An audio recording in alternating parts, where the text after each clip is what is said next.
বহুদিন পর এই ভট্টাচ বাড়ি খুশির আগরবাতি গুলো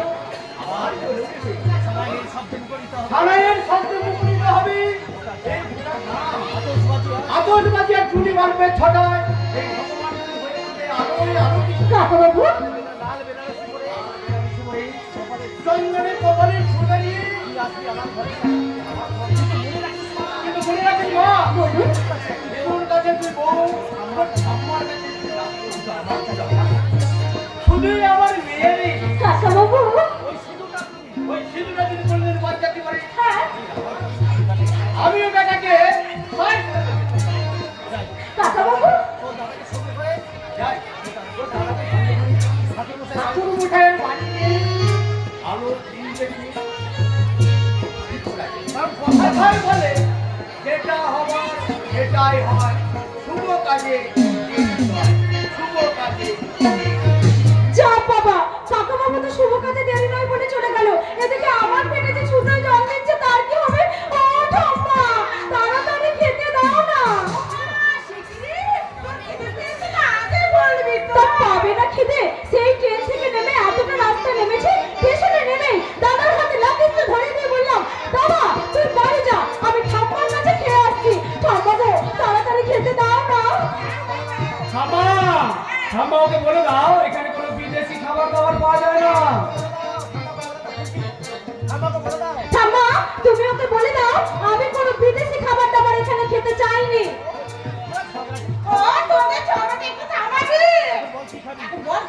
ও ঠাম্মা, তোমার মনে আছে ঠাম্মা, ছোটবেলায় স্কুলে যাবার সময় দাদা আর আমি তোমার কাছে চলে আসতাম, আমি আলু পোস্ত দিয়ে ভাত খেতে ভালোবাসতাম বলে তুমি আমার জন্য আলু পোস্ত বানিয়ে দিতে। মনে থাকবে না? মনে থাকবে না? খুব মনে আছে। আর তোমার জন্য তৈরি করা ওই আলু পোস্ত খেতে খেতে আমার আর সদরদার পেটে চড়া পড়ে যেত। বেশ হতো, খুব ভালো হতো। আজ আমি ওই আলু পোস্ত খাবো, সাথে বিউলির ডাল আর মৌরলা মাছের ডাল। হ্যাঁ, আর কোনোদিন পাল্টাবো না ঠাম্মা। তোমাদের ফুলকি সারা জীবন তোমাদের ফুলকি হয়েই থাকবে। ওই গাছে উঠে পেয়ারা পারবো, আলু পোস্ত দিয়ে ভাত খাবো, তোমার নাতি সিঁদুর সাথে ঝগড়া করবো, আর প্রতিবাদ দেখলে অন্যায় দেখলে শক্ত হাতে প্রতিবাদ করবো। আর প্রতিবাদ করতে হবে না। এই গ্রামের অবস্থা ভালো নয়। গত 4 বছরে এই গ্রামের অনেক পরিবর্তন ঘটে গেছে। আমি বলি কি শোন, ওরা গল্প কর আর আমি তোর রান্নার ব্যবস্থা করি। চলো ঠাম্মা, আমিও তোমার সঙ্গে যাব। না ভাই, আমার সঙ্গে গিয়ে তোর কাজ নেই। দেখছিস না ওই মেয়েটা ছোড়াটা ওখান থেকে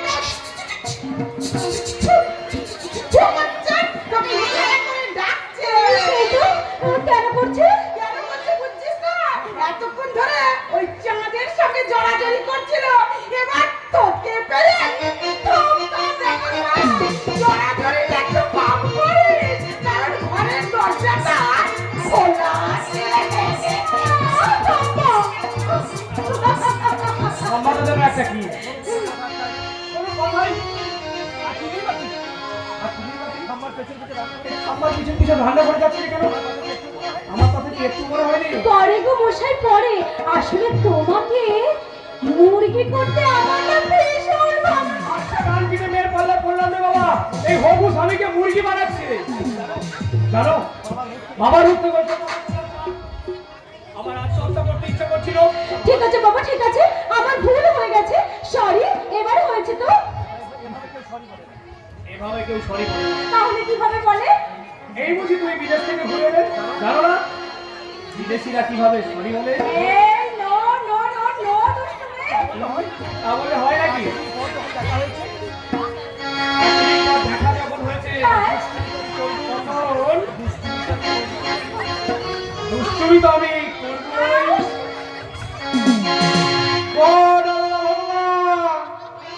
তোমাদের খাওয়া হয়ে গেলে বলো, আমি হজমের ওষুধ দিয়ে দেবো। আপনারা সময় পেলি না কথা। এই দেখো, দাদাদের হাতে কি আর ঘড়ি থাকে? ঘড়ি দেখে ঢোকা বেরোনো করবে। প্রশান্ত এই গত 2 বছর হলো আমাদের বাড়িতেই কাজ করছে। আর প্রশান্ত এ হলো ফুলকি অমন দুলকি চাল লেখেই চিনেছি বুঝলে ফুলকি দিদিমণি তুমি যেমন বিলেত ফেরত ফুলকি দিদিমণি আমিও তেমনি বিলেত ফেরত চাকো হ্যাঁ গো, ওই বছর 5 আগে আমি ওই কলকাতার কারখানায় কাজ করতাম একদিন মালিক এসে বললো কি বললো? মাল নিয়ে ওই ব্যাংককে যেতে হবে আমিও মনের আনন্দে এখানে মাল নিতে হবে সেই ঠিকানাটা নিয়ে একবারে সোজা এরোপ্লেনে যেতে বললাম হ্যাঁ? ওখানে পৌঁছে তো আমার মাথা খারাপ এই কেন? সবাই দেখি ইংরেজিতে কথা বলে আর আমি তো আর ইংরেজি জানি না আমার ঠিকানাটা কে বলে দেবে এই সত্যি তো? তখন তুমি কি করলে? ও ভগবান, আল্লাহ ভগবান, ওই যে বাঙালি বুদ্ধি খাটালাম আর পার্টি থাকবো বলে আমার কিছু জামা প্যান্ট নিয়ে গিয়েছিলাম এয়ারপোর্টে আমার এই গাড়ি চাদরটা বিছিয়ে জামা প্যান্ট গুলো তার উপরে রেখে হ্যাঁ। চিৎকার করে বলতাম কি বললে?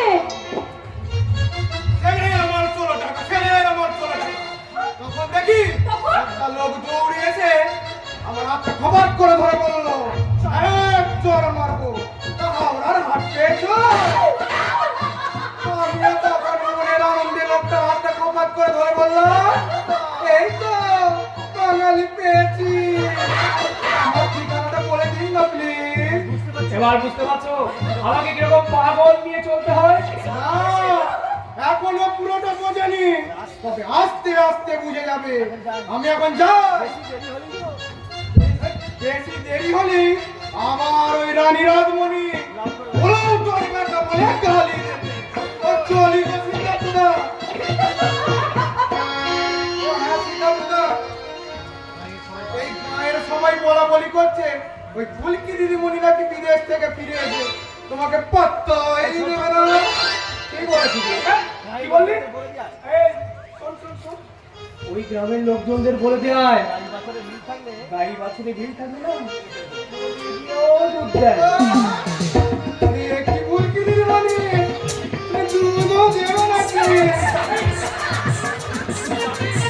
এই, তুই যাবি? চলো না ভগবান যাই আমি যাই অমন করে কি দেখছো? তোমার ওই হাসি মুখটা আগে কখনো দেখনি? আরে তো অনেক বেশি ভালো। সেটা তো মনে হচ্ছে সারাটা দিন যেন তোমার দিকে তাকিয়ে থাকবো। সত্যি? সত্যি, সত্যি, সত্যি। এই তুই সত্যি বললাম, এই,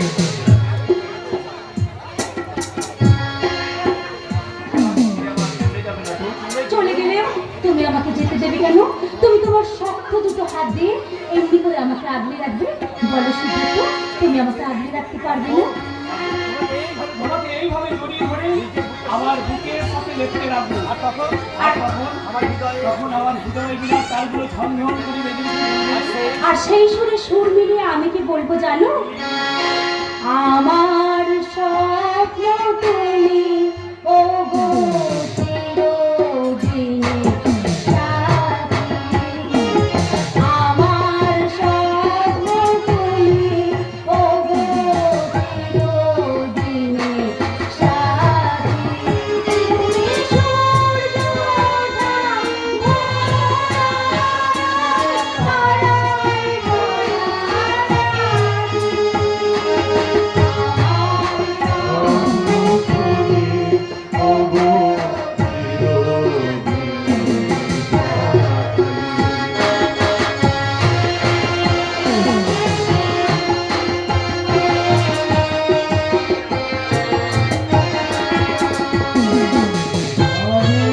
তোমার ছায়া তোমার আকার ছিলে আমি স্নিগ্ধ মেঘের মায়া আমি তোমার ছায়া তোমার আকার নীলে আমি স্নিগ্ধ মেঘের মায়া তোমায় কাছে পেয়ে পৃথিবীতে কে আর সুখী হলো আমার চেয়ে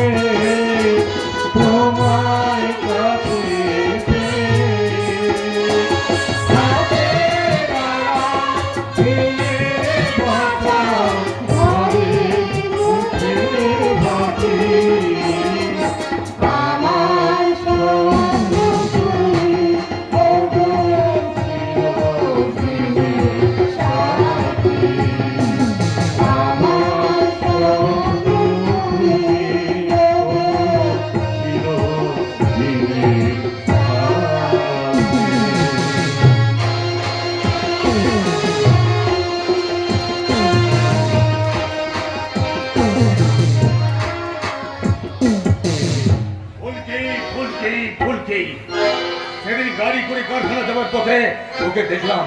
আরে দেখি তো আমার অবস্থাটা খারাপ হয়ে গেল। আরে চেহারা তো নয়, যেন ঝাল চকচকে একটা শপিং মল।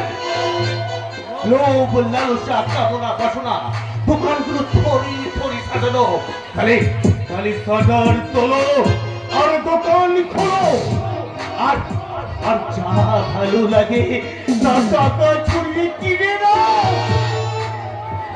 যেমন করি হোক, যে করি হোক, তুমি কি যে আমার চাই। আপনার একটু ভুল হচ্ছে স্যার। ফুলকি আর মাত্র মেয়েদের মতো নয় যে আপনি আপনার সাজানো আছে ফুলকিকে তুলতে পারবেন। এই বিলাস বর্মন যা চায় তাই হয় ওর। আমি আমার লক্ষ্যে পৌঁছানোর জন্য সব কিছু করতে পারি। যে ঠাকুর যে ফুলে খুশি হয় সেই ঠাকুরকে আমি সেই ফুল দিয়ে পুজো দেব। একটা কথা মাথায় রেখে অপরাজিতা, এই পৃথিবীতে প্রত্যেকটা মানুষের কোনো না কোনো দুর্বলতা আছে। আর তুমি যদি সেই দুর্বলতার উপর আঘাত দিয়ে সেই দুর্বলতাকে কাছে আনতে পারো, তাহলে দেখবে সেই মানুষটা ভেঙে চুরে দুমড়ে মুচড়ে তোমার পায়ের কাছে এসে পড়েছে। আর তখন তুমি সেই ভাঙা চূড়া শরীরটাকে নিয়ে ইচ্ছে মতো নড়াচড়া করতে পারো। কি বুঝলে? আমি কি বলছি সেটা বড় কথা নয়। বড় কথা হলো আপনি একটা মরণ খেলা নিয়ে এসেছেন। এখন ফুলকি আর ওদের দাদাকে জানতে পারে আজ থেকে 20 বছর আগে। অপরাজিতা, তুমি আমার সেক্রেটারি, তাই আমার জীবনের বহু গোপন কথা আমি তোমাকে বলেছি। তাই বলে এই নয়, সেই গোপন কথা তুমি গোপনে না রেখে তোমার সঙ্গে নিয়ে আসবে। গোপন কথাটা তো এতদিন গোপনে ছিল স্যার, কিন্তু আপনি যে মরণ খেলা মেতে দিচ্ছেন ফুলকি আর ওর দাদা যদি জানতে পেরে যায় আজ থেকে 20 বছর আগে ওর বাবা মার মৃত্যুর জন্য আপনিই দায়ী, তাই নাকি ভাবছেন ফুলকি আর ওর দাদা আপনাকে ছেড়ে দেবে? মেরে দেবো পরিষ্কার। আমি মালিক হয়েছে কথাটা ভুলে গেছে। তুমি তুমি কর্মচারী হয়েছে কথাটা আমি প্রত্যেকটা মানুষকে একবার করে সুযোগ দেই, কিন্তু দুবার নয়। আজ তোমাকে আমি ছেড়ে দিলাম, কিন্তু কাল এই ভুল করলে আমাকে মেরে ফেলবেন? শুধু তোমাকে নয়, তোমার বাড়িতে তোমার বাবা মা, এমনকি তোমার বাড়িতে যদি কোনো ঝিঝাকুর কাজ করে তাদেরকেও আমি মেরে দেব। এই প্যাকেটে খুন করতে আমার খুব ভালো লাগে।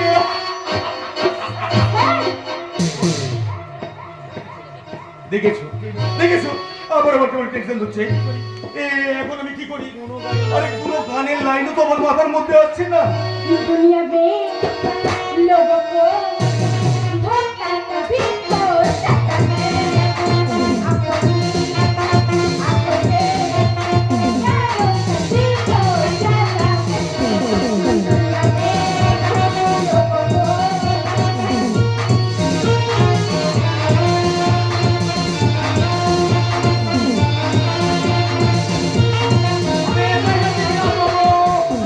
दुनिया में लोगों को कभी हो जाता है। आंखों से यारों से दिल हो जाता है।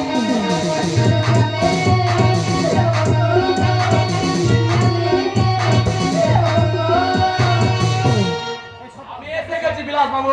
দেখতেই পাচ্ছি যাকে সঙ্গে করে নিয়ে আসতে বলেছিলাম তাকে এনেছিস। আজ পর্যন্ত আপনার দেওয়া কোনো কাজ আমি ফেল করিনি। আজ হঠাৎ ভাবলেন কি করে আমি একা এসেছি?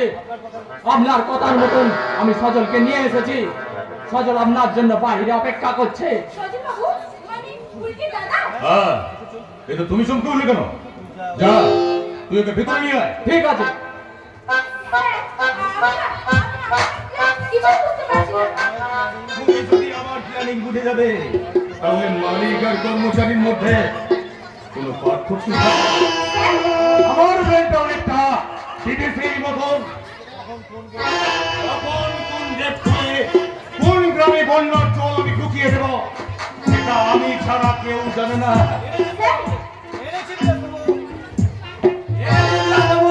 আরে সজল, আয় আয় আয়। তা কেমন আছিস? ভালো।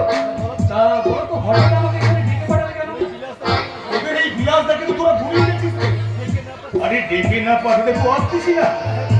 তা হ্যাঁ রে, শুনলাম ফুলকি নাকি বিদেশের পড়াশোনার পাঠ শেষ করে এই গ্রামে ফিরে এসেছে। হ্যাঁ, সে এখন একদম মেমসাহেব হয়ে গেছো। আর তুমি তুমি ওকে দেখে চিনতেই পারবে না। এ খুব বড় হয়ে গেছে নিশ্চয়ই। আরে সে তো হবেই, সে তো হবেই। সময় আর সত্য কোনোদিন থেমে থাকে না, বুঝলে অপরাজিতা? আমি এই সজল আর ফুলকি খুব ছোট্ট দেখেছিলাম। সজল তখন পড়তো ক্লাস 6-এ আর ফুলকি ক্লাস 5-এ। আর আমি উচ্চ মাধ্যমিক পরীক্ষা দিয়ে ওর বাবার কারখানায় কাজে ঢুকলাম। হ্যাঁ, অল্প দিনের মধ্যে বাবা খুব কাজে চলে এসেছিল। তুমি বাবা তোমাকে খুব বিশ্বাসও করতো। কাঠের কাজ করতে করতে তুমি আমাদের বাড়িরও কাজ করতে শুরু করলে। হ্যাঁ, ওদের দুই ভাই বোনকে আমি সদরের স্কুলে দিয়ে আসতাম আর দিয়ে আসতাম। আর বুঝলে অপরাজিতা, আমি ফুলকির পিছনে চোখ লাগতাম। কখনো কি চিমটি কিনে নিতাম, কখনো চুল কিনে নিতাম। আর ও লেগেছি আমাকে বলতো শয়তান শয়তান। হ্যাঁ, তোকে সেজন্য ডাকা। আরে শুনলাম তুই নাকি কোনো একটা কুরিয়ার সার্ভিসে চিঠি বিলি করার কাজ করিস। তা কত টাকা মাইনে পাস? 3,500 টাকা। কেন বলো তো? আরে বলবো বলি তো দেখেছি। মানছি আমি এই ভগবান তুই ছেলে নই। সেই ত্রিপুরা থেকে আমি তোর বাবার কারখানায় কাজের জন্য এসেছিলাম। কিন্তু এতগুলো বছর এই গ্রামে থেকে আমি ভগবান পুরী ছেলে হয়ে গেছি নাকি বল? এখন আমি তোদের কথা ভাবতে পারবো কে ভাবে বল? এ শালা বোনকে বেডরুমে নিয়ে যাওয়ার জন্য ভাইকে হেভি তেল লাগাচ্ছে। তুই বললি সব? না, আমি চালিয়ে যা। বেশ, তাজা বলছিলাম স্কলারশিপের টাকায় তুই না হয় তোর বোনের লেখাপড়া করাবি, কিন্তু স্কলারশিপের টাকায় তুই তো আর তোর বোনের বিয়ে দিতে পারবি না। কদিন পর তোর বোনের বিয়ে দিতে হবে, তারপর তুইও বিয়ে করে সংসার করবি। এছাড়া যে আমার কোনো উপায় নেই বিলাস স্যার। একটা টাকা ইনকাম করলে চলবে? এছাড়া যে আমার কোনো উপায় নেই বিলাস স্যার। আজকের দিনে উচ্চ শিক্ষিতা ছেলেরা চাকরি পাচ্ছে না। আর আমি তো সাধারণ গ্র্যাজুয়েট পার্টির একটা ছেলে। তা অবশ্য ঠিক। একটু বেশি টাকা মাইনে চাকরি পাওয়ার জন্য আমি তো আর কম চেষ্টা করিনি। কিন্তু আর 5জন বেকার ছেলেদের মতো আমাকেও ফিরতে হয়েছে পকেট ভর্তি শূন্যতা আর বুক ভর্তি নিরাশা নিয়ে। চিন্তা করি না, আরে আমি তোকে প্রতি মাসে 10,000 করে টাকা মাইনে দেবো। আমার কাছে চাকরি করবি বিলাসদা? অধিকারী বলে আমার কাছে একজন কাজ করতো। দিন কয়েক আগে ও মারা যায়। ওই সুপারভাইজারের চেয়ারটা এখনো ফাঁকা পড়ে আছে। আমি চাই কাল থেকে তুই ওই সুপারভাইজারের চেয়ারে বসতিস। এইসব তুমি কি বলছো বিলাসদা? আরে স্বপ্ন দেখাচ্ছি না সদর, স্বপ্ন দেখাচ্ছি না। আমি তোকে বাস্তবে রাস্তা দিয়ে হাঁটার জন্য বাস্তব রাস্তাটা দেখাচ্ছি। অপরাজিতা, তুমি একটা কাজ করো, তুমি সদরকে নিয়ে এক্ষুনি অফিসে যাও। ম্যানেজার বাবুকে বলে একটা অ্যাপয়েন্টমেন্ট লেটার টাইপ করে ওর হাতে ধরিয়ে দাও। কাল থেকে আমার কারখানার নতুন সুপারভাইজার এই সজল। আর হ্যাঁ, আরেকটা কথা, ক্যাশিয়ারের কাছ থেকে 10,000 টাকা এক মাসের অ্যাডভান্স মাইনে দিয়ে দেবো। খুশি তো? আমি ভাবতে পারছি না বিলাসদা, তোমাকে যে কি বলে আমি ধন্যবাদ দেবো। তোর পাগল, আরে এটা তোমার কর্তব্য। আরে মানুষ ওই মানুষের পাশে দাঁড়াবো না, তাই কখনো হয়? দাদা তুই মন দিয়ে চাকরি কর। আমি যাই বিলাসদা, আমি ফুলকে গিয়ে নিজের মুখে খবরটা দিয়ে আসি। আজকের এই দুদিনে তোমার দোকান আমি কোনোদিনও ভুলবো না। পুরানো সেই দিনের কথা ভুলবি কি রে বল, সেই চোখের দেখা প্রাণের কথা সে কি ভোলা যায়। দাদা যা মন দিয়ে চাকরি কর আর একবার ফুলকিকে দেখা করতে বলিস কেমন? অনেক লোকে রেখেছি। নিশ্চয় বলবো বিলাসদা, আমি নিশ্চয় বলবো। অপরাজিতা তুমি কার দেরি করো না, যাও সদনকে নিয়ে খুলে অফিসে যাও। হ্যাঁ চলুন, আসি বিলাসদা। সরি স্যার, কাজ তো করা ঠিক টাইমে আমি কারখানায় পৌঁছে যাবো, কেমন?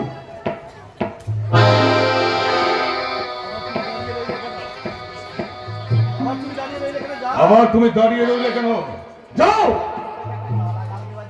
আপনাকে একটা গালাগাল দেওয়ার জন্য দাঁড়িয়ে রইলাম। ফুলকে সর্বনাশ করার জন্য ওর দাদাকেও আপনি আপনার তলে টেনেলেন। সত্যি আপনি না একটা আস্ত শুয়োরের বাচ্চা। এই গালাগাল দিলি তো এত হালকা গালাগাল দিলি কেন শোনা? এই ভারী গালাগাল না শুনলে আমার আবার ভালো লাগে না। আপনার কীর্তিকলাপ দেখে আমার ভালো লাগছে না স্যার। আপনি নিজেও মরবেন, সঙ্গে আমাদেরকেও মারবেন। একদম ঠিক বলেছেন। বিড়াল তাড়াতে হলে ভোর রাতে তাড়াতে হয়। তাতে আপনি বিড়াল না তাড়িয়ে আপনি ওকে দুধ খাওয়াচ্ছেন। কেমন আছে তুষার বাবু? খুব ভালো, খুব ভালো। কিন্তু খবরটা ভালো নয়। সারা খবরটা কি? এই ভগবানপুর গ্রামে কোনো কলেজ নেই, এখানকার ছাত্রছাত্রীদের শহরে গিয়ে লেখাপড়া করতে হয়। আর তাই ওই ফুলকি বিদেশের টাকা দিয়ে এই গ্রামে একটা কলেজ খুলতে যাচ্ছে। ওই কলেজটা হবে স্যার আপনারই জমিতে। আমার জমিতে? হ্যাঁ, ওই স্কুল আছে 22 বিঘা আপনার জমি আছে না, ফুলকির নজর এখন। দেখি, আরে ওখানে তো আমি বাগান বাড়ি করবো বলে ঠিক করেছিলাম। তাতে কি হয়েছে স্যার? তাতে কি হয়েছে? বাগান বাড়ি হবে, স্কুল বাড়ি, ফুর্তির জায়গায় হবে শিক্ষা। আর যেখানে একসময় আমরা মদ খাবো বলে প্ল্যান করেছিলাম, সেখানে ছাত্রছাত্রীরা বসে টিফিন খাবে, টিফিন। কিন্তু ওই জমির সন্ধান ফুলকিকে দিল কে? আমি হ্যাঁ, আমি দিনের পর দিন এই গ্রামের মানুষের মুখের গ্রাস করে নিয়ে তুমি যে পাপের বোঝাটা মাথায় তুলে নিয়েছো, আমি ওই জমিটা গ্রামের মানুষকে দান করে তোমার ওই পাপের বোঝাটা একটু হালকা করে নিলাম। বিশ্বাস করো তিস্তা, বিশ্বাস করো। তোমাকে মা বলে প্রণাম করতে ইচ্ছে করছে। এই না হলে বাংলার মমতা। কি বলছেন কি বিলাস বাবু? আপনি কোনো চিন্তা করবেন না তুষার বাবু। সিঙ্গুরের জমি কেলেঙ্কারির পর এবার এই ভগবানপুরে জমি কেলেঙ্কারি হবে। তোমার শুধু একটাই, ওখানে ওই মমতা কারখানা করতে দেয়নি। আর এখানে এই ক্ষমতা কলেজ করতে দেবে না। অত বৌদি বৌদি করছিস কেন রে সকল? ভালো লেগেছে নাকি? ভালো লাগবে বল না। এক রাতের জন্য আমি তোকে পাঠিয়ে দেবো। আরে স্বপন এমনিতে খুব ভালো ছেলে, তাছাড়া তুমি তো বাজা মহিলা। আরে বাচ্চা কাচ্চা হয়ে যাওয়ার তো কোনো ভয় নেই। চুপ করো তুমি। এই বাইরের লোকগুলোর সামনে তোমার নিজের স্ত্রীর সম্বন্ধে এই কথা বলতে তোমার লজ্জা করলো না? আমি চলি। পরের কথা বাইরের লোকের সামনে হলে ক্ষতি কি? ক্ষতি মানবিকতার, ক্ষতি অস্তিত্বের, ক্ষতি মনুষ্যত্বের। এই আমার আনন্দ তিস্তা। আমি বিলাস বর্মন, আমি যেটা ভালো মনে করবো সেটাই করবো। আর আমার সহধর্মিনী হিসেবে তোমার উচিত আমাকে সাপোর্ট করা। এতদিন তো তাই করে এসেছি, কিন্তু আজ আমার বিবেক সমিতিগুলো আমাকে খোঁজা দিয়ে দিয়ে বলছে তোমার মতো একটা শয়তান স্বামীর সাথে ঘর করাচ্ছে আমার বিষ খেয়ে মরে যাওয়া অনেক ভালো। যত তাড়াতাড়ি পারো বিষ খেয়ে মরে যাও, নইলে এমন একটা দিন আসবে যেদিন আমি গলা টিপে তোমাকে শেষ করে দেব। দেখবেন স্যার, খুন করলে যেন কোনো প্রমাণ রাখবেন না। তাতে আইন কিন্তু প্রমাণ চায়। প্রমাণ আপনিও হালকা আর আমিও মুক্ত। বাহ বাহ বাহ, জবাব নেই আপনার।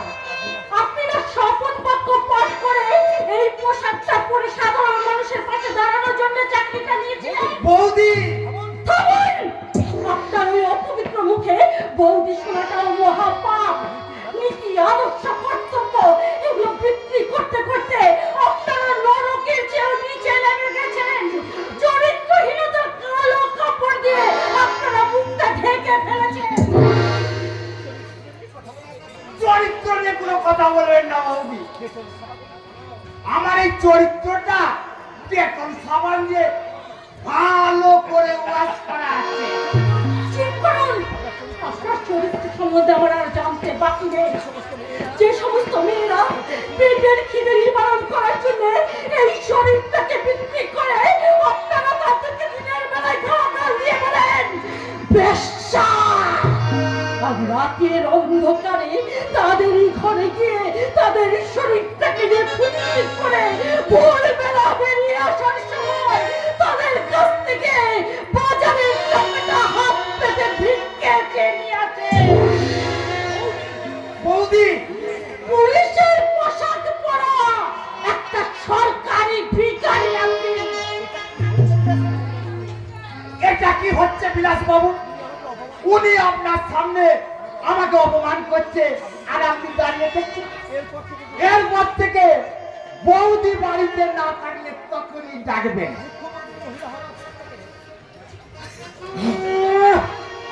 মুখ্যমন্ত্রী মহিলা হয়েছে বলে জানাই সব মহিলারাই সাপের আমিও যাই বিলাস বাবু, আমার খবর দেয়া কাজ, তাই জমির খবরটা আমি দিয়ে গেলাম যে কাজের জন্য আমি মাইনে পাই। এরপর আপনারা ঠিক করুন স্বামী স্ত্রী মিলে কি করবেন। আমি যাই। ব্যাস, সবাই চলে গেছে তিস্তা, সবাই চলে গেছে। এবার আমি তোমার সাথে প্রেম করবো। বিলাস, তুমি বিশ্বাস করো তিস্তা, মুখে আমি যাই বলি না কেন, মনে মনে আমি তোমাকে খুব ভালোবাসি তিস্তা। এই সমাজে প্রত্যেকটা মানুষের মতন আমি তোমাকে নিয়ে হাসতে চাই। সবাই হাসছে বলে হ্যাঁ তিস্তা, সবাই হাসছে। পরমাণু চুক্তি হলো না বলে একদল নেতা হচ্ছে, একদিনে 16 জন বাচ্চা মারা গেছে বলে ডাক্তার হচ্ছে, গ্রেপ্তার হওয়ার ভয়ে নেতারা লুকিয়ে আছে বিধানসভা হচ্ছে, চুক্তি হয়েছে বলে পাহাড় হচ্ছে, প্যাকেজ হয়েছে বলে জঙ্গল মহল হচ্ছে। আপনি দেখো তিস্তা, আজ সবাই হচ্ছে। শুধু আমার মতো স্ত্রীরাই টুকরে টুকরে কাঁদছে, যারা এই সিঁদুরটা রক্ষা করার জন্য বারবারই তোমার মতো শয়তানদের খুন করে পা দিয়ে লজ্জাটাকে হারাচ্ছে। জানি তুমি আমাকে শয়তান ভাবো, তা পুরুষ ভাবো, কিন্তু তিস্তা তুমি বিশ্বাস করো, আমিও আমার সমস্ত পকেট পয়সা করে মানুষ হতে চাই তিস্তা, মানুষ হতে চাই। মানুষ, তোমার মানুষ হওয়া আর সূর্য থেকে পিকনিক করা দুটোই সমান। তিস্তা মা মানুষ হওয়া যদি 400 টাকার পা ধরে ক্ষমা চাইবে বলে, তাহলে মা মানুষকে বিশ্বাস করা যায়। তিস্তা কিন্তু সারা জীবনের বুকের জ্বালা নিয়ে বেহুলাকে যদি বলা হয় কালকে ওকে বিশ্বাস করতে, তা কখনো হয় না। স্বাভাবিক মানুষকে বিয়ে করতে গিয়েছিলাম বিলাস, এই নকরবর্তী সম্পত্তিকে নয়। কিন্তু আমি তো তোমার স্বামী হিসেবে কোনো কর্তব্য পালন করিনি তিস্তা। 4 তলা বাড়িতে এসি রুমে রাখলে স্বামীর কর্তব্য করা যায় না। হাজার হাজার টাকার গয়না কিনে বউকে সাজিয়ে রাখলে স্বামীর কর্তব্য করা যায় না। তিস্তা বিদেশি গাড়িতে বউকে চাপিয়ে ঘোরালে স্বামীর কর্তব্য করা যায় না। তিস্তা আমি চেয়েছিলাম শান্তির একটা কুড়ে ঘর, আর তুমি দিয়েছ ওরা বলে ইমারত। আমি চেয়েছিলাম ভালোবাসার মাটি, আর তুমি তুমি দিয়েছো বেঈমানির বেলিয়ারি। জানি কৃষ্ণ জানি, তুমি তুমি চেয়েছিলে প্রেমের পরম, আর আমি আমি তোমাকে দিলাম অসহ্য যন্ত্রণা।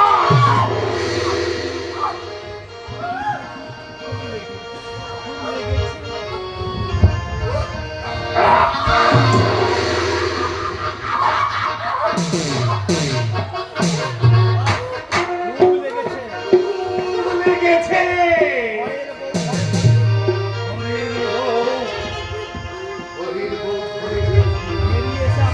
বাইরে বেরিয়েছে, আমার কাছে কথা দিলে এজন্য তখন ছাড়, আমি কোনো জন্যেই মেয়ে ছেলে হয়ে জন্মতে পারবি না।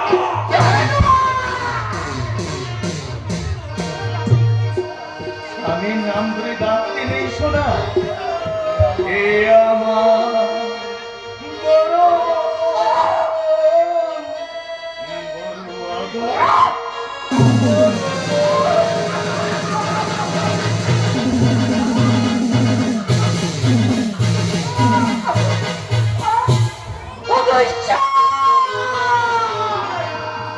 তুমি আমাকে কোন অগ্নি পরীক্ষার সামনে দাঁড় করাবে দেখো। এই সাতাশি দড়ি নিয়ে আমি না পারছি ওকে আঘাত আনতে, আমি না পারছি ওই সব অন্যায় মেনে নিতে। আমার জীবনের দীর্ঘনের মাঝে একদিকে আমি, অন্যদিকে আমার আদর্শ, আর একদিকে আমার কর্তব্য। এখন আমি কোন পথে যাব ঠাকুর? তুমি আমাকে পদে বলে দাও ঠাকুর, কোন পথে যাব? পথ বলে দাও, কোন পথে যাই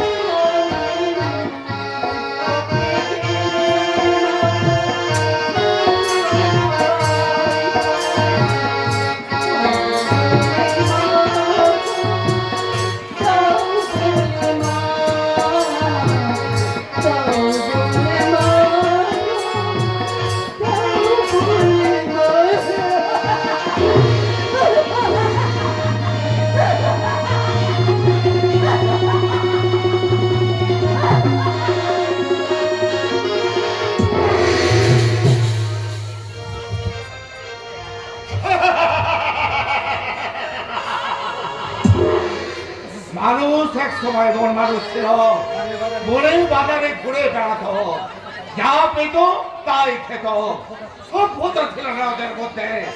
আস্তে আস্তে ওই মানুষগুলো অসভ্য হয়ে গেল, সভ্যতাকে ছুঁড়ে ফেলে দিয়ে অসভ্যতার অন্ধকারে হারিয়ে গেল।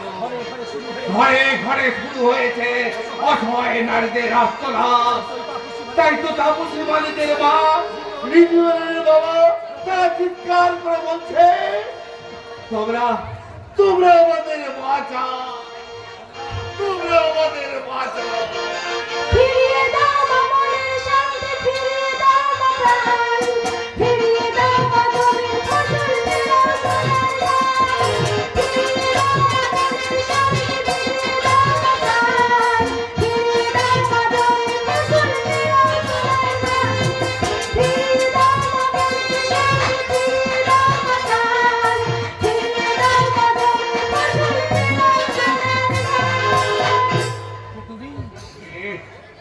কে তুমি? আমাকে আমাকে তুমি চিনতে পারছো না নারায়ণদা? না রে না, চিনতে পেরেছি চিনতে পেরেছি। তুই তো ইংরেজদের বুকে হাত খানা মাতক দিলে হাতরা, তুই তো অনাথ শিশুদের আশ্রয় দিয়া ভগ্নী নিবেদিতা, তুই তো পুরুষ শাসিত সমাজের বুকে ঝান্ডা ওড়ানো সুবর্ণলতা। নারায়ণদা না, আমি আমি তোমার ফুলকি।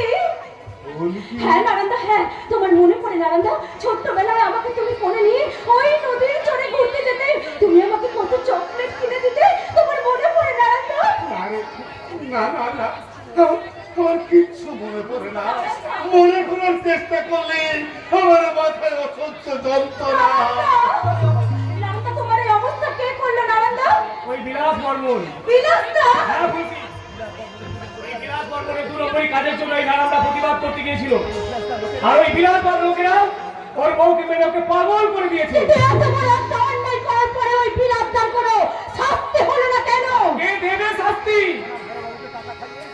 পাড়ার বড় বাবুকে টাকা খাইয়ে সমস্ত প্রমাণ লোপাট করে দিয়েছে। গ্রামের মানুষকে ভয় ওর বিরুদ্ধে মুখ খুলে না, তাই হয়নি কোনো প্রতিবাদ, হয়নি কোনো এফআইআর। সে দিব্যি আছে আর পাগল হয়ে রাস্তায় ঘুরে বেড়াচ্ছে এই নারায়ণদা। কে কে পাগল হয়ে রাস্তায় রাস্তায় ঘুরে বেড়াচ্ছে? কাজী নজরুল ইসলাম বেশ হয়েছে কতবার লোকে বলেছিলাম চোখ কাছে দেখে যাও, কান আছে শুনে যাও, কিন্তু বিদ্রোহ করো না। আমার কথা শোনেনি, এবার থাকো পাগলা গাড়ি। আমি চলি। কিছু কাণ্ড আমি আমি শুধু নিজের কথাই বলে গেলাম, তোমাদের সঙ্গে আলাপই হলো না। আচ্ছা আচ্ছা, তোমরা কারা, এখানে কি করছো? ও বুঝেছি বুঝেছি, প্রেম করছো তাই না? বেশ বেশ ভালো। এই যে ভাই, তুমি ওকে ভালোবাসো? খুব ভালোবাসি।